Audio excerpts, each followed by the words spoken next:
What's up everybody, my name is Vincent. Welcome to Cryptolution, where we talk about everything under the moon in the crypto universe. Today's Thursday, July 16th. Now in today's video, we have to talk about how Wall Street is talking about runes and dog. Now, what we're going to share with you is things that BIP-110 has actually done for the runes and ordinals community, which is to provide free marketing and free press. As I've mentioned in many of my other previous videos, good press or bad press equals great press, and that alone is called marketing 101. So what we're going to share with you is how BIP-110 has actually promoted ordinals and runes with Charles Schwab, with also Real Vision by Raoul Pal, and also Mark Yusko coming out saying that everything needs to be on chain. This is where things need to be focused on. Obviously, we're going to be looking into charting analysis, and we're going to be seeing how the entire BIP-110 crowd and also community is absolutely still imploding on each other. This is some crazy stuff. So let's get right into it. Smash the like button, subscribe to the channel. Don't forget to join us on X. Please be careful with any of the scammers down in the comments below. I'll never reach out via WhatsApp, Telegram, direct messaging, or emails. So please be careful and invest safely. Guys and girls, let's get right into it. So right now, Dog is at a 60 million market cap. Now, nothing really has changed. Now, the reason I keep paying attention to what's going on right here is because this has been going on for 13 days, now 14 days. And you have to ask yourself, why is this actually happening? What's trying to keep the price of Dog below the 50-day moving average line? And you also have to ask yourself, what happens if we close a daily candle above the 50-day moving average line? Now, I want to share with you something that I noticed on Gate.io. Now, if you've noticed, there was like this really large sell-off that brought Dog just really quickly to 56 million market cap. But that was quickly bought up. As you can see, this is a large candle wick. This is, even though a sell-off, it's a huge candle wick, meaning that sell-off was completely absorbed by people setting limit buy orders, possibly on other exchanges, even Gate.io. But when we look into on-chain data, basically I take Xverse API data and I merge it with Arkham, and then I use Claude to determine what's going on in terms of flow. Basically what you're seeing is this amount of sell-off only happened within the exchange. So basically when this happened, it was isolated just on Gate.io. We did not see this on Kraken. So basically, who dumped it? And this is what the 24-hour hot wallet data shows us from the Gate.io wallet. Basically, fresh Dog deposited into Gate before the dip, so roughly around 100,517. That's roughly just $56 statistically, so it's not really that much. But meanwhile, 116 million Dog tokens left the exchange, including 107 million Dog token withdrawal to a top 10 wallet 18 hours before the wick. Isn't that interesting? So basically, the translation, nobody loaded coins onto Gate to dump.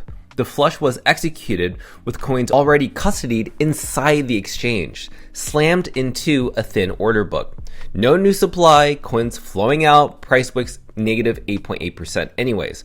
So basically this is all just being funneled within Gate.io, which is the most suspicious part. And that possibly is why we're seeing that the price of Dog still is below the 50-day moving average line. But again, this could just be a machine within Gate.io. And it doesn't mean that Gate.io is suppressing the price. It means that right now, all we need is new buyers to step in. And how do we do that? Well, we need to onboard new people outside of our bubble, outside of the Bitcoin ecosystem. So we're going to talk about that just a little bit. Before we segue into that, we have to talk about BIP-110 crowd, okay? So basically, we saw that Jason Hughes did make an article, a really sensible argument, basically. This person is like one of the only few people from Ocean Mining, which by the way, Luke Dash Jr. is the founder of. And as you know, Luke Dash Jr. does not like ordinals or runes, but Jason publicly was outright saying like BIP-110 may not be successful and BIP-110 is temporary and it may not actually work to stopping ordinals and runes. And you just saw that soft fork mechanic. Now, this guy is not only a part of this Ocean Mining team, but he is also one of the main voices behind anti-spam, anti-ordinals, anti-runes. This guy is complete lunatic. But as he was kind of arguing back against what Jason Hughes said, Jason Hughes basically like makes fun of him. And when I replied about this and said like, hey, listen, this team is imploding on itself, you see that Jason Hughes said down below, no, we're all good. Maybe we should sell a pay-per-view tickets to the internal discussions though.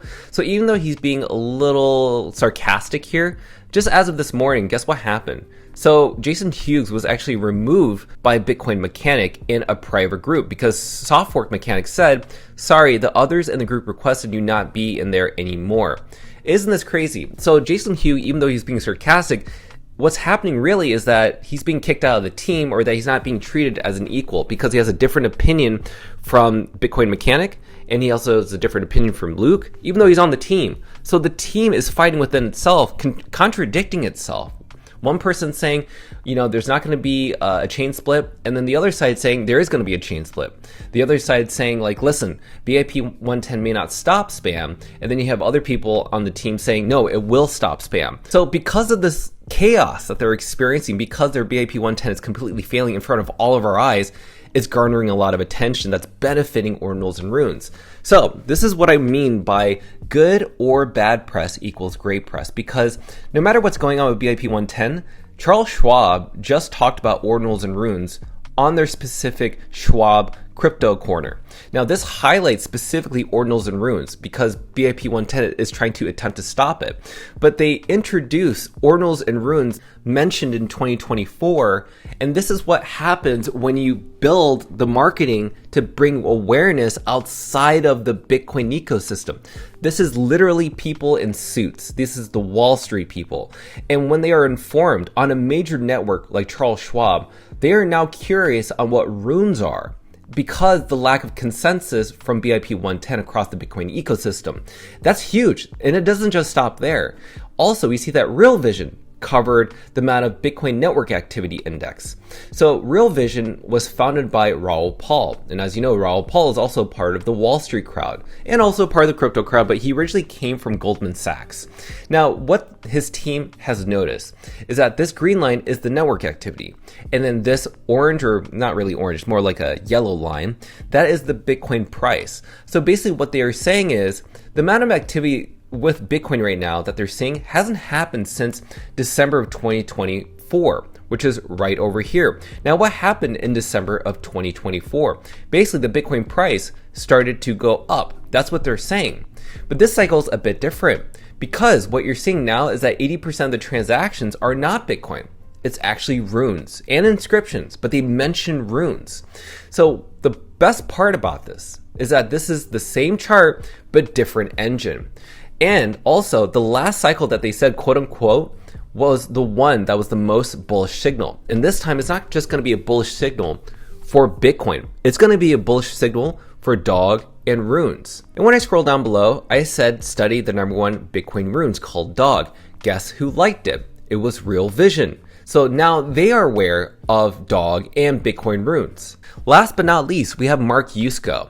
Now, Mark Yusko is replying to 420 Dog, or aka 30M Prez. And basically, 30M Prez was just reposting my video, saying that you were early again, Mark Yusko, on Runes and Ordinals. Now the penny is dropping for Charles Schwab. So Mark Yusko, again, supports Ordinals, Runes, and Dog and says, if you own something of value and you want it to be on the best chain, it's all about location, location, location, which is Bitcoin.